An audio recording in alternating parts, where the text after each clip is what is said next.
You could kill me right now, and I would be permanently dead. And I would willingly do that if it would end world hunger and poverty. That is a sacrifice. Saying, I'm going to let some people beat me and torture me and in a day and a half, I'm going to rise up and become what I was before. I was God before, I'm God after. That's not a sacrifice. That's a bad weekend. Well, in your opinion. Okay.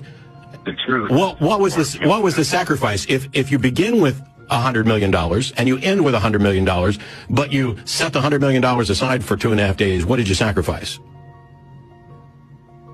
That's way beyond this, way beyond money. Yeah, it's way beyond it because this is actually real and the Jesus story isn't. This is frustrating. I get that this atheist doesn't believe Christianity. Fine.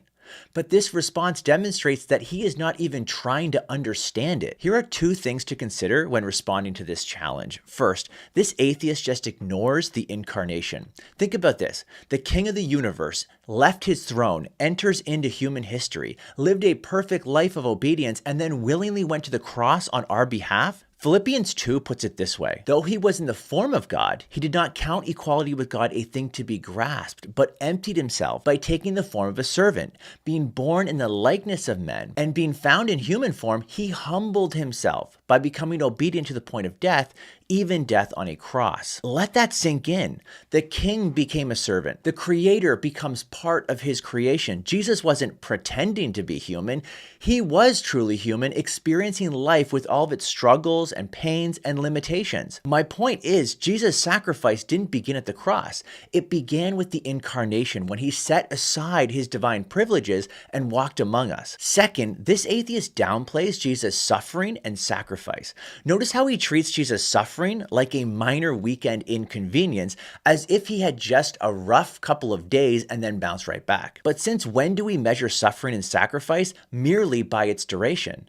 Jesus was betrayed, abandoned, falsely accused, flogged, humiliated, and then killed on a cross, an excruciating execution. Yeah, but he came back to life. So what? Does that erase the suffering and sacrifice? The money analogy only underscores that this atheist has no idea what he's talking about. He says, if you begin with $100 million and you end with $100 million, but you set aside the $100 million for 2.5 days, what did you sacrifice? This completely misses the point. Suffering and sacrifice aren't merely measured by permanent loss. It's about what is endured. Let's put this in perspective with a different analogy. Imagine a little girl is kidnapped. To save her, her mother offers her own life in exchange. The kidnappers accept the trade. They take the mother, hold her captive, and subject her to horrific physical, emotional, and sexual abuse for an entire weekend.